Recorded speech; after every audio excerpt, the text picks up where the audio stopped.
नमस्कार, मैं हूं आलोक और आप देख रहे हैं डेली 24 भारत। आम आदमी पार्टी ने बिहार विधानसभा चुनाव के लिए अपने उम्मीदवारों की पहली सूची जारी कर दी है। पार्टी ने अपने 11 उम्मीदवारों के नाम घोषित किए हैं। पार्टी के प्रदेश प्रभारी अजय यादव और अध्यक्ष राकेश यादव ने पटना में प्रेस कॉन्फ्रेंस कर ये सूची जारी की है।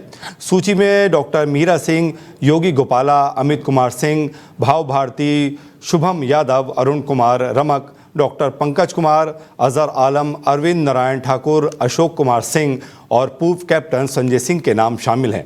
आपने साफ किया है कि वो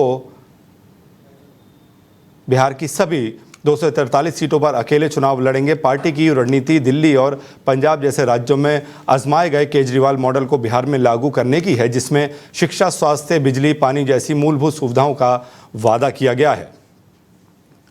और आपको बता दें, बड़ी खबर, अमित शर्मा आपके प्रवक्ता हमारे साथ जुड़ गए। अमित जी, आपको बहुत बहुत स्वागत है डेली 24 भारत पर। जी धन्यवाद सर। आज आम आदमी पार्टी ने अपनी पहली सूची की लिस्ट जारी कर दी है, क्या कहेंगे? और बाकी कितनी लिस्ट के अंदर टोटल 243 सीट के नाम घोषित कर दिए जाएंगे?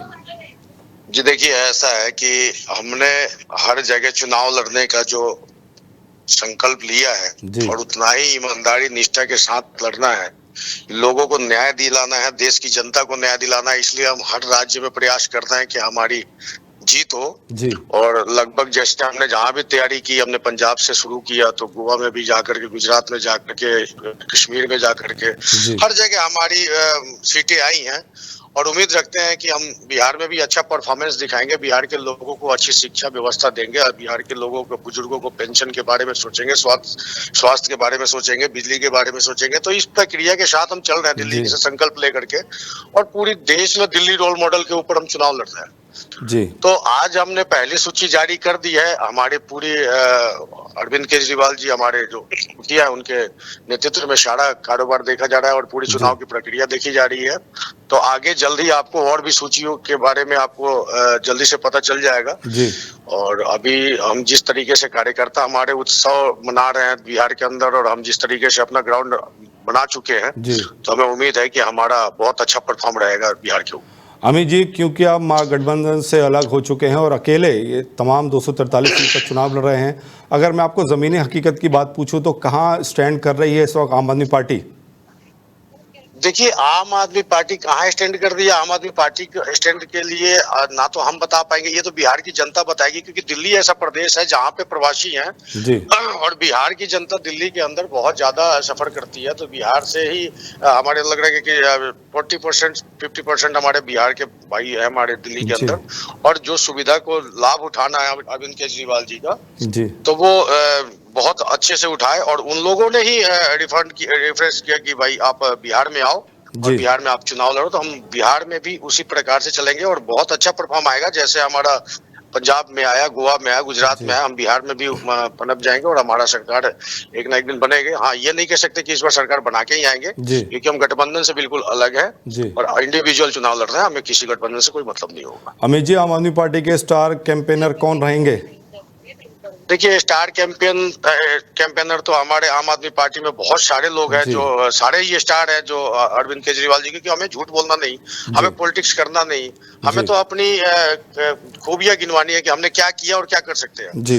तो हम जो भी इस बात को कह देता है वही स्टार प्रचारक है। संजय भाई है हमारे, संजय सिंह जी अच्छे प्रचारक हैं और स्टार प्रचारक के रूप में उनको भी रखा जाएगा। दिलीप पांडे जी को रखा जाएगा, पूर्वांचल से बहुत लोग हैं जो इनको रखा जाएगा, और भी जगह से, पंजाब से भी बहुत लोग जाएंगे स्टार प्रचारक में। तो अभी इनकी भी नाम की सूची आपको जल्दी मिल जाएगी।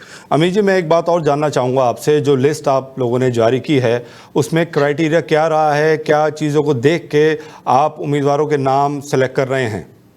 हम कोई भी उम्मीदवार, चाहे वो पूरे देश में हम चुनाव लड़े, हम कोई भी उम्मीदवार चुनते हैं तो उम्मीदवार का सब कुछ बायोडाटा देख लेते हैं। देखिए, क्योंकि पहले भी थोड़ी बहुत गलतियां हुई थी, तो उस गलतियों को हमने सुधारा है। हमारे पहली चुनाव थे दिल्ली के अंदर, तो कुछ गलतियां हमारे से भी हुई थी, तो हमने सब कुछ सुधार करके और बिल्कुल ईमानदार, निष्पक्ष, निर्विरोध ऐसा कोई कैंडिडेट हमारे सारी सूची के अंदर है और सब अपने मेहनत पे काम करेंगे और जीतेंगे और जीत करके आएंगे। तो वो उसी प्रकार से जो जनता से वादा किया, हमारे जो मैनिफेस्टो है, घोषणा पत्र है, उसके ऊपर खड़ा उतरेंगे 100%।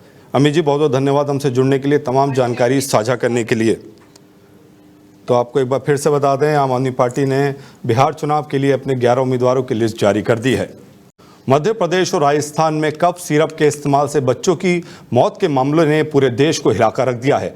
इस गंभीर स्थिति को देखते हुए दिल्ली सरकार का स्वास्थ्य विभाग और स्वास्थ्य मंत्रालय पूरी तरीके से अलर्ट मोड पर आ गया है। दिल्ली के स्वास्थ्य मंत्री डॉक्टर पंकज सिंह ने इस मामले को गंभीर बताते हुए केंद्र सरकार की एडवाइजरी को दिल्ली में सख्ती से लागू करने के निर्देश दिए हैं।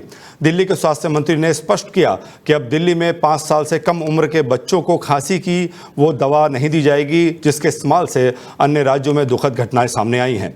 ये फैसला बच्चों की जान बचाने और उनकी सेहत को प्राथमिकता देने के लिए लिया गया है। इसके साथ ही बाजार में एक विशेष कंपनी के कफ सिरप की खरीद और बिक्री पर भी पूर्ण प्रतिबंध लगा दिया गया है। मध्य प्रदेश और राजस्थान में कफ सिरप से जुड़े मामलों के बाद केंद्र सरकार ने सभी राज्यों के लिए एक एडवाइजरी जारी की थी जिसमें कफ सिरप के इस्तेमाल और बिक्री पर सख्त दिशा निर्देश दिए हैं। इसी का अनुपालन करते हुए दिल्ली सरकार के स्वास्थ्य मंत्रालय ने सभी अस्पतालों, फार्मेसियों और स्वास्थ्य केंद्रों को निर्देश दिए हैं कि वे प्रतिबंधित कफ सिरप का इस्तेमाल ना करें और इसके स्टॉक की बिक्री तुरंत रोक दें। तो आपको बता दें, दिल्ली सरकार का बड़ा फैसला और जो बच्चों की कफ सिरप है इस पर रोक लगा दी है। बड़ा फैसला दिल्ली सरकार का। आपको बता दें, हमारे साथ जुड़ रहे हैं रत्नेश जी, बीजेपी प्रवक्ता। रत्नेश जी, आपका बहुत बहुत स्वागत है डेली 24 भारत पे। जी धन्यवाद। रत्नेश जी, इस सिरप को पीने से और राज्यों में भी बच्चों की मौतें हुई हैं, क्या फैसला लिया है दिल्ली सरकार ने?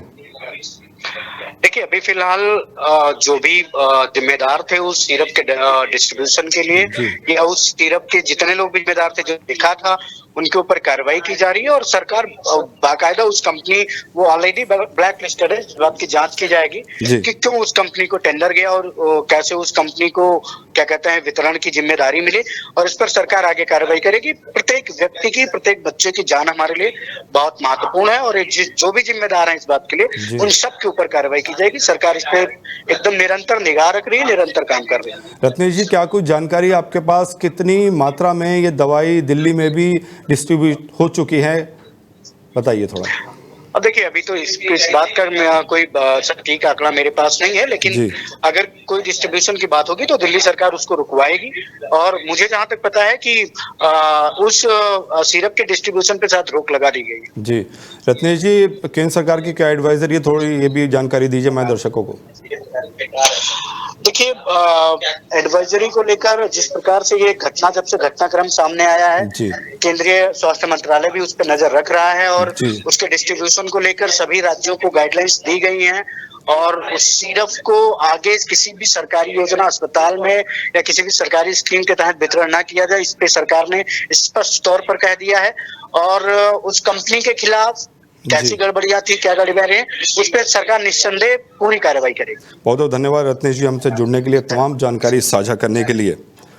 तो आपको एक बड़ी खबर बता दें कि दिल्ली सरकार ने बच्चों के कफ सिरप पर जो घटना हुई है दूसरे राज्यों में, दिल्ली में भी बैन लगा दिया गया है। सेंट्रल डिस्ट्रिक्ट साइबर थाना पुलिस ने डीसीपी के निर्देशन में एक बड़ी कार्रवाई करते हुए डिजिटल अरेस्ट के नाम पर देश भर में ठगी करने वाले गिरोह का भंडाफोड़ कर दिया है। पुलिस ने दिल्ली और उत्तर प्रदेश से 5 आरोपियों को गिरफ्तार कर luxury car, mobile, cheque book, SIM card और फर्जी दस्तावेजों समेत भारी मात्रा में सामान बरामद किया है।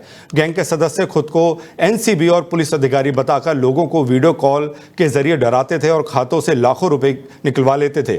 एक महिला से 19 लाख की ठगी करने के बाद गिरोह का पर्दाफाश हुआ है। डीसीपी ने बताया कि गिरफ्तार आरोपी देश भर में फैले एक संगठित साइबर ठगी नेटवर्क से जुड़े हैं। पुलिस अब गिरोह के बाकी सदस्यों की तलाश में जुटी है।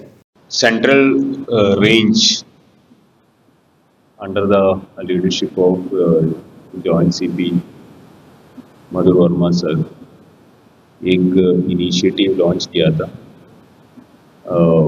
जो known as jaguar and Jancy patrolling, जिसमें specially customised motor vehicles staffed by young police officers with a definite number of bikes doing patrolling very randomly as far as time is concerned, but as a group was launched by our special CP law and order zone Ravindra Yadav.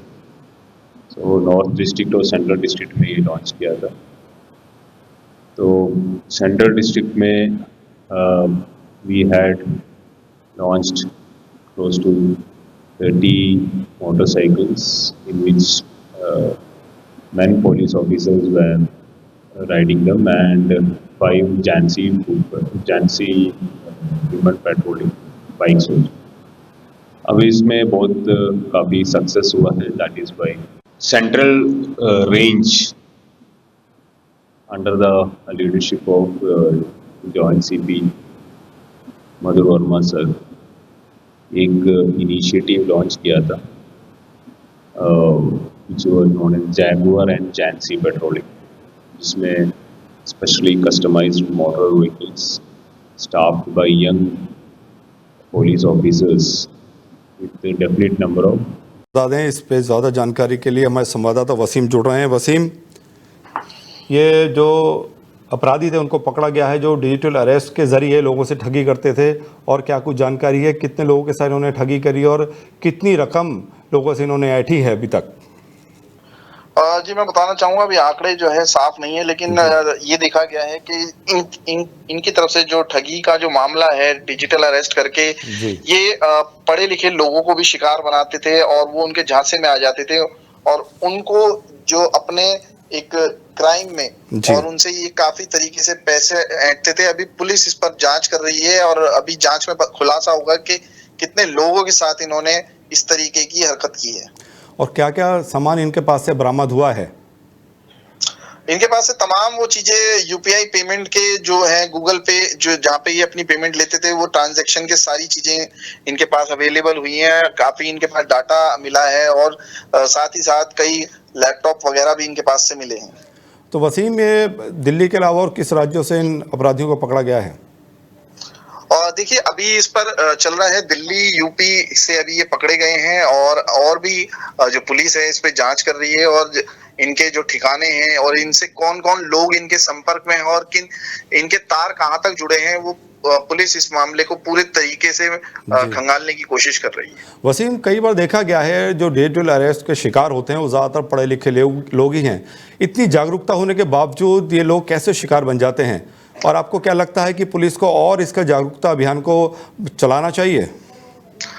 बिल्कुल, मैं बताना चाहता हूँ, चाहे police UP police हो, Delhi police हो या किसी भी राज्य की पुलिस हो, उनकी तरफ से साइबर अलर्ट और साइबर क्राइम को लेकर काफी जागरूकता अभियान चलाए जाते हैं. लेकिन आपने जो सवाल किया कि ये जो लोग पढ़े लिखे लोग ही इनके झांसे में क्यों आते हैं, इसका रीजन ये है कि ये लोग अपने आप को कोई आईपीएस ऑफिसर बताते हैं, जज बताते हैं या किसी संस्था से ऐसी बड़ी ऑर्गेनाइजेशन से जुड़ा हुआ बताते हैं जो उन लोगों को उन पर ना चाहते हुए भी यकीन करना पड़ता है.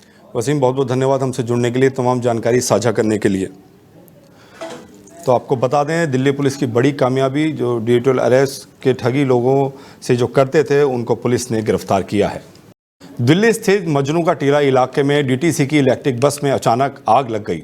जैसे ही इंजन से धुआं निकलना शुरू हुआ, बस ड्राइवर ने तुरंत सूझबूझ दिखाते हुए बस को किनारे खड़ा किया और सवारियों को सुरक्षित बाहर निकाला.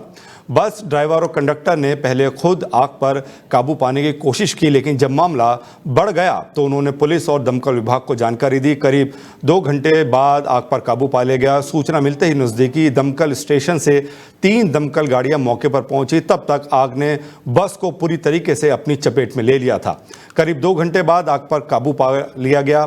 माना जा रहा है कि शॉर्ट सर्किट के कारण बस में आग लगी. फिलहाल पुलिस मामले की जांच कर रही है. दिल्ली के द्वारका सेक्टर 16B में एक सोसाइटी के बेसमेंट में तेज धमाका हुआ, जिससे पूरा इलाका दहल उठा. बताया जा रहा है कि धमाका गैस पाइपलाइन फटने के कारण हुआ है. धमाके की वजह से बेसमेंट की फर्श पर दरारें आ गईं और कुछ वाहन भी क्षतिग्रस्त हो गए हैं. घटना की जानकारी मिलते ही पुलिस और दमकल की टीम मौके पर पहुंची और जांच शुरू कर दी. मौके से मिली शुरुआती जानकारी के अनुसार सोसाइटी की ही एक पानी की पाइपलाइन फटने की बात भी सामने आई है, जिससे संभवतः दबाव बढ़ा और धमाका हो गया. स्थानीय निवासी ये दावा कर रहे हैं कि अचानक एक भारी आवाज के साथ जमीन हिली और हर तरफ हड़कंप मच गया. राहत और बचाव दलों ने तुरंत आसपास के हिस्सों को खाली कराया और घायलों को अस्पताल पहुंचाया. पुलिस अधिकारियों ने बताया कि घटना की पूरी तह तक जांच की जा रही है, जिसमें यह पता लगाया जाएगा कि धमाका किस पाइपलाइन से हुआ, लाइसेंस व सुरक्षा मानकों का ख्याल रखा गया था या नहीं. इलाके में तनाव है और लोगों में डर की स्थिति है। अभी तक किसी की मौत की रिपोर्ट नहीं आई है, लेकिन व्यापक क्षति हुई है। आने वाले समय में पीड़ितों को मुआवजा देने और भविष्य में इस तरह की घटनाओं को रोकने के लिए विभागीय स्तर पर समीक्षा की जाएगी। इस धमाके ने एक बार फिर यह सवाल खड़ा किया है कि शहर की आपात सेवाएं कितनी तैयार हैं और सृजनात्मक सुरक्षा मानदंड कितने सख्त लागू होते हैं। दिल्ली एनसीआर में मौसम ने करवट ली है। बीती रात से जारी बारिश ने तापमान गिरा दिया है और ठंड का एहसास बढ़ गया है। मौसम विभाग ने कई इलाकों में अलर्ट जारी किया है। दिल्ली, नोएडा और गाजियाबाद के कई हिस्सों में रुक रुक कर बारिश हो गई है, जिससे सुबह सुबह ठंड का असर अधिक महसूस हो रहा है। मौसम विभाग ने चेतावनी दी है कि नरेला, बवाना, अलीपुर, बुराड़ी, कंजावला, रोहिणी, बादली, मॉल टाउन, आजादपुर, पीतमपुरा और मुंडका इन क्षेत्रों में हल्की से मध्यम बारिश के साथ गरज और बिजली की संभावना है। साथ ही 30 से 40 किलोमीटर प्रति घंटे की रफ्तार से हवाएं चल सकती हैं। इसके अतिरिक्त द्वारका, पश्चिम विहार, पंजाबी बाग, जाफरपुर, नजफगढ़, IGI एयरपोर्ट और पालम जैसे इलाकों में मध्यम से भारी बारिश भी होने की संभावना है। साथ में 40 से 60 किलोमीटर प्रति घंटे की तेज़ हवाएं चलने की संभावना जताई गई है। बारिश की वजह से मौसम सुहावना हो गया है, लेकिन जनता को सावधानी बरतने की ज़रूरत है। कम धूप और तेज़ हवाएं सफ़र को मुश्किल बना सकती हैं। बिजली गैजेट्स की सुरक्षा, छाता, रेनकोट रखना ज़रूरी है। स्कूल, कॉलेजों और सरकारी संस्थानों को भी मौसम के अनुसार समय निकालने का सुझाव दिया गया है। मौसम विभाग का कहना है कि अगले 2 दिन तक ये ठंड और बारिश का दौर जारी रहेगा, इसलिए लोग बाहर निकलते समय सावधान रहें, स्वास्थ्य का ध्यान रखें और मौसम अपडेट देखते रहें। इस बुलेटिन में इतना ही। अपना ख्याल रखिए और देखते रहिए डेली 24 भारत। नमस्कार।